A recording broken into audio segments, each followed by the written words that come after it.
Le film historique français Tirailleurs est sorti depuis à peine quelques jours, et déjà, il fait couler beaucoup d'encre. Entre ceux qui appellent au boycott, les polémiques autour de l'acteur Omar Sy, d'autres qui crient au génie et un succès certain au box-office, je n'avais plus qu'une seule idée en tête, allez le voir. Pour ce qui est d'en faire une vidéo, j'étais pas sûr. Parce que ce genre de sujet, intimement lié au passé récent de la France et à la colonisation, cela cristallise beaucoup de questionnements humains et politiques ces derniers temps. Et si un examen historique honnête des faits permet de mieux comprendre cette histoire récente et son impact sur nos sociétés, faut reconnaître que le plus souvent ces dernières années, c'est traité de manière parfaitement excessive, lorsque le sujet mériterait vraiment de la nuance et des propos clairs et factuels. Vous avez remarqué, j'ai dit permet et non permettrait, parce qu'en fait ces sujets-là, les historiens travaillent sérieusement dessus depuis déjà des années. Donc en allant voir Tirailleurs et tout le foin qu'il y avait à sa sortie, je dois admettre que l'idée d'en faire une vidéo pour me faire tomber dessus par la moitié de la planète quoi que je dise, ça m'enchantait pas des masses, bizarrement. Mais là, surprise, j'ai découvert qu'il était en réalité nuancé de manière pertinente et qu'il abordait certains sujets de manière tout aussi pertinente. Bon maintenant, ne me faites pas dire ce que j'ai pas dit, il est pas pour autant parfait, et loin de là. Mais il se place complètement dans une longue tradition artistique et narrative autour de la Première Guerre mondiale. On va d'ailleurs commencer par parler spécifiquement du début du film qui a disons, quelques problèmes, voilà. Et alors dans la suite, il y a certains trucs qui m'ont vraiment franchement crispé sur mon fauteuil. Je vous en dis plus dans un instant, mais avant ça, il est temps de parler d'Holzkern, le sponsor du jour. D'autant plus que j'ai vu que pas mal d'entre vous avaient mis du Holzkern sur vos listes de Noël, ou sous votre sapin d'ailleurs, après ma collaboration avec eux, et je vous avais dit que moi-même j'avais très envie de nouveaux modèles, donc c'était l'occasion. Et même ma petite sœur en avait mis sur sa liste. Influenceur familial avant tout. Vous aviez beaucoup aimé la précédente vidéo avec cette maison autrichienne de montres, de lunettes de soleil et de bracelets, et je suis très content de pouvoir retravailler avec eux. Le truc d'Holzkern que j'aime particulièrement, c'est qu'ils intègrent dans leur création des éléments naturels comme la pierre ou le bois. Ça donne un caractère unique et chaleureux à leur montre par exemple, tout en restant particulièrement élégant. Et tout ça avec une exploitation responsable des forêts. En tout cas, j'ai beaucoup accroché avec eux, en plus leur collection porte des noms liés à l'art, à la nature, aux sciences ou à l'histoire, et c'est toujours plaisant. Je viens par exemple de commander le modèle Alrakis pour remercier la personne qui m'a conseillé et a relu cette vidéo. Et puis une autre pour moi parce que... non, j'ai pas de raison valable, en fait j'aime juste les montres Holzkern, y a pas de... D'ailleurs d'ordinaire, je n'aime pas trop les bracelets sport, c'est avec le métal articulé parce que je trouve ça trop froid, mais là je me suis laissé tenter par un de leurs nombreux modèles avec le bracelet sport en bois en me disant que ce serait plus chaud. Je sais pas comment vous voyez ça, mais pour moi les montres c'est vraiment une question de coup de cœur et de sensation. Bref, n'hésitez pas à vous laisser convaincre, ils ont des gammes masculines et féminines très vastes, vous devriez pouvoir trouver votre bonheur pour vous faire plaisir en ce début d'année. Et comme toujours, le code promo pour en profiter, avec Histoire 15, vous aurez 15% de réduction sur tout le catalogue, je vous mets tous les détails en description. Et si vous manquez d'idées pour l'occasion, c'est bientôt la Saint-Valentin, je dis ça, faites ce que vous voulez. Merci à Holzkern de soutenir la chaîne une nouvelle fois, et nous, on revient à nos tirailleurs. Je vais donc prendre le film un peu dans l'ordre pour parler des grandes thématiques et vous expliquer quelques éléments qui sont mentionnés mais non développés, et vous allez voir que Tirailleurs vaut bien plus que ces polémiques. Mais pas de bol, comme je disais, les premières minutes sont très discutables. Ne vous en faites pas, je ne vais pas trop spoiler, en tout cas pas de choses importantes. Nous sommes en 1917. Bakary et son fils Tierno vivent dans un petit village du Sénégal, entourés de leur bienveillante famille, en contact avec la nature, en compréhension profonde avec elle. Et puis un jour, les Français viennent recruter Tierno de force pour aller faire la guerre dans les tranchées de la Première Guerre mondiale, qui fait encore rage à ce moment-là. Bakary va alors s'engager volontairement auprès d'un administrateur colonial qui semble particulièrement désagréable, et ça afin de protéger son fils et trouver un moyen de les ramener tous les deux au pays. Et tout ça, c'est déjà un peu un problème. En premier lieu, le mythe des peuples colonisés qui sont un peu simples, qui vivent en paix, en harmonie, au plus près de la nature, c'est une forme de ce qu'on appelle le mythe du bon sauvage, c'est-à-dire un ensemble de préjugés philosophiques et sociétaux selon lesquels les sociétés non occidentales, et qui ne se sont pas développées comme elles, auraient gardé une forme d'innocence, de sauvage bienheureux, des grands enfants qui vivent dans un paradis sur Terre, et que ce paradis va être gâché par le contact avec l'homme blanc. Et si ça vous semble un peu raciste, c'est parce que ça l'est. Le Sénégal est un pays avec une belle histoire, plusieurs royaumes prospères s'y sont succédés, mais on y trouve également des organisations sociales très établies, des traditions culturelles, artistiques et techniques très riches. Bref, on est loin de ce fameux mythe du bon sauvage. Petite précision au montage, parce que je vous vois venir dans les commentaires, bande de petits gourgandins, je n'ai pas dit que le film était volontairement raciste. Il ne fait malheureusement que reprendre une idée reçue qui a plusieurs siècles d'existence. Parce que les idées reçues, quand on les réutilise sans cesse, elles deviennent peu à peu, une réalité qui nous vient naturellement en tête. C'est pour ça qu'il est important de les débunker un peu, notamment dans le divertissement, et eh bien c'est la raison d'être de cette chaîne. Alors bien sûr, il y a eu des villages un peu éloignés, comme celui de Bakary et son fils, mais vouloir montrer cette approche, c'est déjà avoir un parti pris un peu délicat. Et heureusement, le film va quand même complètement l'abandonner par la suite. D'ailleurs, dans le même genre d'idée, il y a le recrutement de force. Il semble que le recrutement de force ait été une pratique que les administrateurs préféraient éviter parce que le recrutement forcé, c'est bien entendu, c'est un synonyme de révolte et de problèmes violents, voilà. Globalement, le recrutement des tirailleurs sénégalais sur cette période, au sens large, il s'est fait par vagues différentes. En 1915, en début de guerre, on a effectivement 50 000 tirailleurs sénégalais qui sont recrutés de force, ce qui va provoquer des guerres et des révoltes très violentes en Afrique. Par la suite, les leçons sont apprises et on va tâcher un maximum de favoriser le volontariat et parfois la conscription dans tous les territoires français africains et pas uniquement au Sénégal. En 1917, donc, le recrutement de force, ce n'est plus tellement l'ambiance, mais le film laisse entendre que cela pouvait être la norme, ce qui peut être un peu discutable. Et pendant la Première Guerre mondiale, au même moment en métropole, on fait pas dans le détail, c'est mobilisation pour tout le monde. Les administrateurs coloniaux français à l'époque avaient une vraie volonté de paix sociale durable et n'avaient en fait aucun intérêt à recruter de force. Et c'est là que pour le spectateur, le mythe du bon sauvage et du recrutement de force vont interagir entre eux.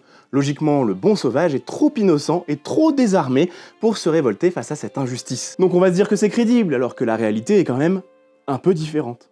En fait, on se retrouve ici dans la pire configuration possible, et cette approche n'était pas nécessaire vis-à-vis du film puisque ce dernier, il change complètement ensuite pour quelque chose de plus honnête et de plus réaliste. Et c'est là que commence à se poser une première question qui est celle qui m'a habité pendant tout le film.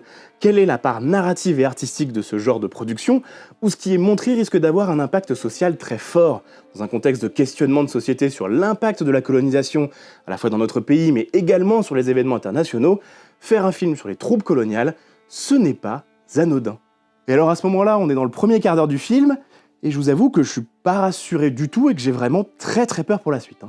Mais par bonheur, c'est là que Tirailleurs redécouvre la nuance, et où on peut vraiment commencer à apprécier toute la finesse de son discours.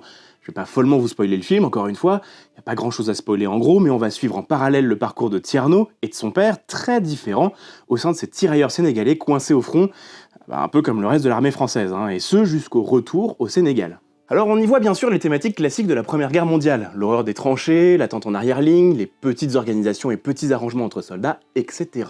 L'ellipse chronologique laisse d'ailleurs planer un peu le doute sur le fait que les tirailleurs étaient envoyés au front sans formation, ce qui est assez inexact. Il y avait une formation pour tous les soldats français avant d'être lâchés sur le champ de bataille, et les tirailleurs ne faisaient absolument pas exception. Alors certes, cette formation était un peu aléatoire en termes de qualité, tout simplement parce que les formateurs spécialisés, les bons sous-officiers expérimentés en fait, ils étaient déjà au front, mais cette formation, elle existait bel et bien. La formation était de qualité douteuse par manque de moyens et non par réelle volonté politique. Et bon point pour le film, les tirailleurs sénégalais ne sont pas du tout utilisés comme chair à canon, c'est une idée reçue encore trop répandue dans laquelle, tirailleurs ne tombe absolument pas. Et ça, c'est agréable. D'ailleurs, le film parle d'hivernage à un moment, et ça, c'est intéressant. Je vois un peu ça comme un symbole du fait que la France faisait tout de même un peu attention à ses soldats, quoi qu'on en dise, et à ses tirailleurs en l'occurrence. Le commandement français estimait que faire combattre les Sénégalais l'hiver, c'était absolument inhumain et qu'il fallait éviter de faire ça. Donc, l'hiver, les tirailleurs sénégalais partaient à l'hivernage, c'est-à-dire en arrière-ligne dans des baraquements avec des vêtements chauds pour les aider à passer la saison froide, dans les meilleures conditions. Même si on va pas se mentir, ça restait quand même assez spartiate. Bon là, on va parler d'un vrai gros problème du film selon moi. Les uniformes n'ont aucun sens. Pas un seul insigne, ni d'unité, ni de régiment, ni de spécialité, rien du tout. Les casques ne sont pas les bons, les armes sont portées n'importe comment, les ceinturons, les brelages, les équipements en cuir. C'est la fête du slip, je vois pas comment le dire autrement, c'est la fête du slip. Toutes les cartouchières sont vides, y a pas une seule balle là-dedans, c'est pas hyper pratique quand on va aller se battre quand même. Alors je suis allé jeter un œil et je pense que l'équipe costume n'avait absolument aucune idée de ce qu'ils faisaient en fait, vraiment. On leur a dit vaguement ça se met comme ça quand ils ont récupéré le stock chez Maratier, et ils ont essayé de refaire vaguement ça ensuite, vite fait, comme ils se souvenaient. Ah oui, Maratier, c'est un loueur de cinéma très connu chez nous en France, car spécialisé dans les armes et les uniformes. Vous pouvez être sûr que si vous voyez un film français avec l'un ou l'autre, des armes ou des uniformes, il y a de grandes chances pour que ça vienne de chez eux. À titre personnel, je trouve ça particulièrement agaçant pour un film qui se passe dans sa quasi-totalité au fond des tranchées de la Première Guerre, alors qu'on connaît bien les uniformes de cette époque. C'est agaçant qu'il n'y ait pas de choses qui soient un peu meilleures. alors que ne serait-ce que faire des insignes, ça aurait coûté un budget ridicule et ça aurait grandement amélioré les choses. Notons que le film a pourtant été bien servi en conseiller historique et militaire de qualité, en la personne de Michel Goya, dont je vous recommande les travaux. Mais comme pour tous les autres films, les conseillers conseillent et les productions font ce qu'elles veulent. Ici, le souci de ces costumes et de tout ce qu'on voit de l'organisation de l'armée française dans le film, c'est que ce n'est pas la réalité, mais bel et bien un concept. Un concept informe et qui n'est absolument pas l'institution militaire, mais un concept humain et informe, voilà, pas d'autre mot. Et ça, c'est pas nouveau, parce que c'est notre manière classique de représenter la Première Guerre mondiale au cinéma depuis près d'un siècle. Le film s'inscrit dans une longue tradition de représentation du conflit où des hommes souffrent collectivement, désorganisés et broyés par la guerre, presque déshumanisés. Une masse qui souffre, avec des officiers plus ou moins corrects et dépassés par les événements, tout ce beau monde étant emmené à l'abattoir par l'état-major dans des charges aussi futiles qu'inutiles. Et ça, c'est une vision caricaturale de la période qui nous vient des années 20 et 30 et de la vague de pacifisme qui fit directement suite à la Première Guerre. Mais si vous savez, c'est le fameux slogan « Plus jamais ça ». Mais à l'époque, l'armée française est tout simplement devenue une des meilleures du monde, forgée par cette Première Guerre mondiale. L'institution militaire encadre et organise les combats, les rotations des troupes en première ligne, les fournitures en armes et en équipement, ainsi qu'un encadrement cohérent. Oui, et comme le dit si bien le film, en 1917, on a bien compris que les grandes offensives ne sont que des boucheries et que les coups de main en mode commando, c'est bien plus pertinent. Et vous savez quoi ? Eh ben les Français, ils étaient très forts à ce petit jeu-là. Troupes de choc spécialisées, progression tactique intelligente, développement de matériel, reconnaissance raisonnée, etc. D'ailleurs, dites-moi dans les commentaires si vous voulez que je vous parle de ça un jour, je connais quelques spécialistes qui seraient ravis d'évoquer la question, et profitez-en pour vous abonner à la chaîne et aux réseaux sociaux. Bref, le film tente d'évoquer cette idée à travers le jeune lieutenant, mais passe complètement à côté de toute la science et de tout le brio de l'armée française dans ce domaine. Et alors je le redis pour les deux du fond, mais c'était déjà bien admis et bien répandu cette histoire de commando là. Hein. Et dans le film on voit encore trop de courses au petit bonheur vers des nids de mitrailleuses, comme ça se passait en début de guerre. Et évidemment tout le monde se demande pourquoi il meurt, c'est parce qu'il y a des nids de mitrailleuses en face.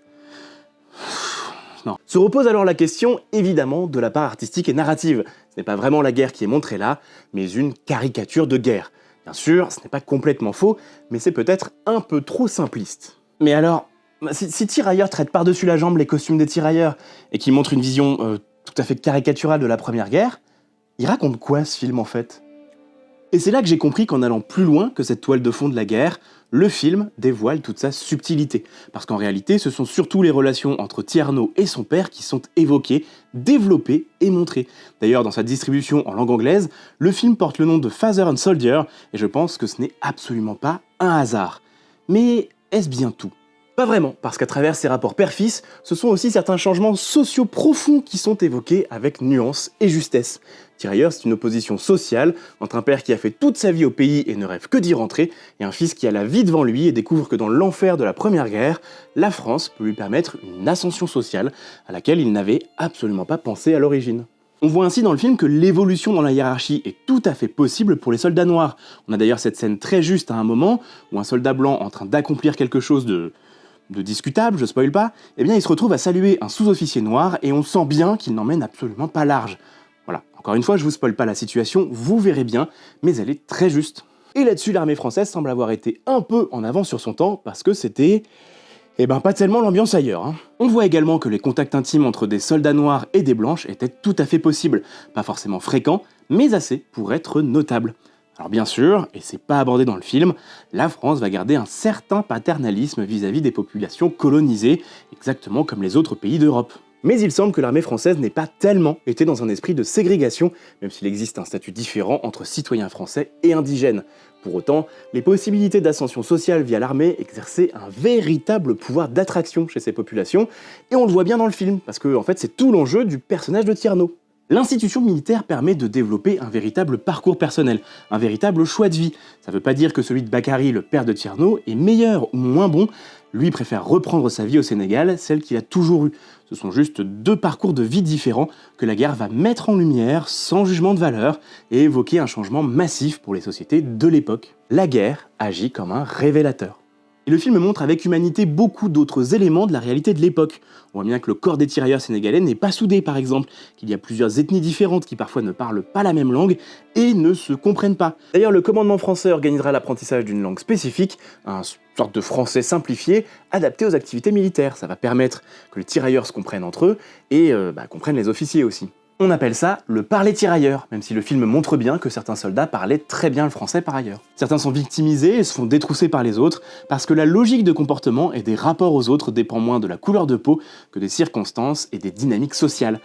Exactement comme on le voit dans beaucoup de films et beaucoup de séries de guerre avec des blancs. La fin du film illustre d'ailleurs cet aspect d'ascension sociale dont je parlais tout à l'heure, car lors du retour au pays, Tierno est accueilli par les anciens du village avec un certain respect, voire une certaine admiration. Toute cette finesse sur le traitement du parcours personnel de Tierno montre bien que l'impact social de la Première Guerre, on le connaît bien en France métropolitaine, mais il va également être très important dans les colonies.